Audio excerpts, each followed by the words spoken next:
The other day I was sitting and looking out of my window while drinking my morning coffee. It was a sunny day with a blue sky and people were busy getting to work. Cars were driving by and people were hastily walking down the street to catch their bus. It is summer and the time of year when nature is coloring our surroundings with every color you can think of. Flowers are blooming, bees are buzzing, and colors are bursting into life in the darkest places on my street. I sat there, and of all things, I was watching this plastic bag dancing in the wind. And I thought to myself, we often really do take this beautiful nature around us for granted. I could probably go to anywhere on the planet, and even to the most remote location I can think of. And at my arrival, I would probably be greeted by yet another dancing plastic bag.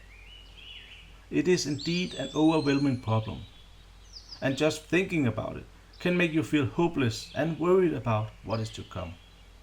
While I sat there, I started to watch the bees crawling on the flowers just outside my window, as if they were ants who had just hit the jackpot by finding a lollipop on the ground. This inspired me to make this video, which is a bit different than they usually are. Let us start by looking what is mentioned about bees in Norse mythology. People who read the Old Norse sagas will nod to the fact that sagas are often written in code, which often leads to people interpret them in their own ways. The spiderweb that we call the internet is filled with claims about this and that, and one of these claims is that there is a bee goddess named Bela. But who is Bela? Bela is the wife of Bygvir, and both of them are the servants of the god Freya. There is in fact not much written about Bela or her husband, and the claims that she's a bee goddess is ridiculous in my opinion. But you are of course entitled to have your own opinion, just like I have my opinion. Some people have speculated that their name might mean little bean or bee, something that I can neither confirm nor deny on my research on this. From what I can read in the Poetic Edda, she is nothing more than a servant that served meats for the gods and goddesses in Asgard. And the small bits that are written of her can pretty much be read in the Luxana. Bela says, "The mountains shake, and surely I can think, from his home comes Lorithi now. He will silence the man who is slandering here together both gods and men." Loki says, "Be silent, Bela, thou art Bygvir's wife, and deep art thou, stepped in sin, a greater shame on the gods came never, befouled thou art with thy filth." This is really the only thing that is written about Bela, and there's not really anything written about bees in Norse mythology. And if anyone could be the goddess of bees in Norse mythology, it would make more sense if it was Freya, who is the goddess of love and fertility. If we want to read about bees from the Viking Age, we need to look up the dusty old scrolls written by the Anglo-Saxons. But here there's also no mention of a bee goddess, but only the use of honey and the warnings of bees. An example of this poetry can be read in the Exeter book. A man's treasure taken from the woods. Cliffsides, hill slopes, valleys, downs.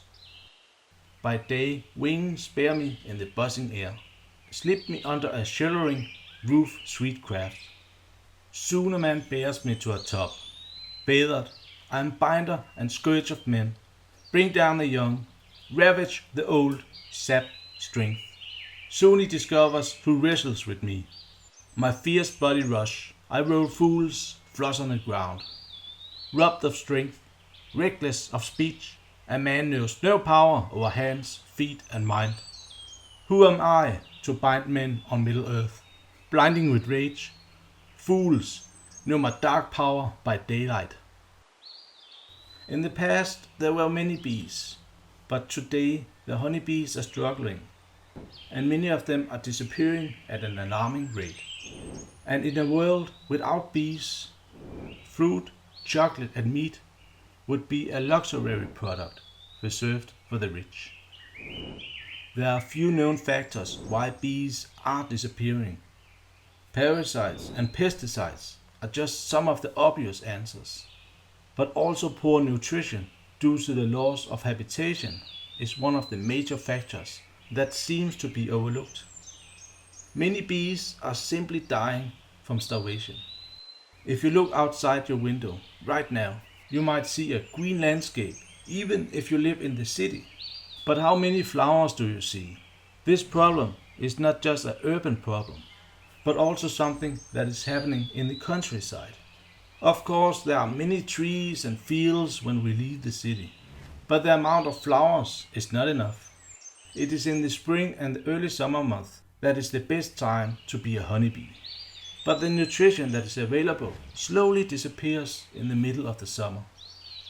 An increasing number of people move to bigger cities across the planet, and the effects of this urbanization have many consequences on the environment. These concrete jungles leave little to no room for our wildlife, and the flowers that do find their way through a crack in the ground will quickly end their fate under the shoes of a pedestrian. Nature has been domesticated and put into reservations, only to be enjoyed on a run through the local park. We are not at the brink of no return, but if all the honeybees suddenly died, we would have a huge pollination problem. Our fruit trees would simply not be able to produce the amount of fruit we needed. We can still turn it around, and we should start thinking how we can make the nature part of our cities.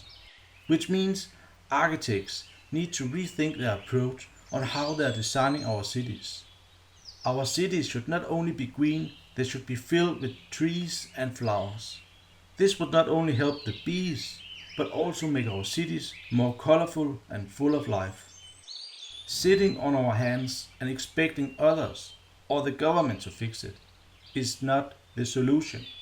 We can change it together, and I invite you to be part of it. I made a list of bee-friendly plants that you can grow in your garden, on your balcony, or even on a spot in your local area. These plants will help the bees and other insects that are struggling and need a helping hand.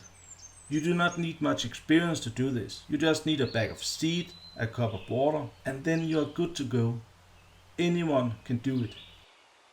Let us help the bees in our local neighborhoods by creating an oasis of flowers on every corner. And by that, do something ourselves to create a better environment for our hardworking honeybees. Don't wait until your cup runs dry and you are forced to drink synthetic meat. Think about what you can do to save the honeybees, even if it's just in a small way. All your actions today count towards a sweeter future. I hope you enjoyed this video, even though it was a bit different than they normally are. If you did enjoy it, please give it a thumbs up. If you want to help me spread this message about the honeybees, please share this video with a friend. See you next Sunday for another video. Thank you for watching.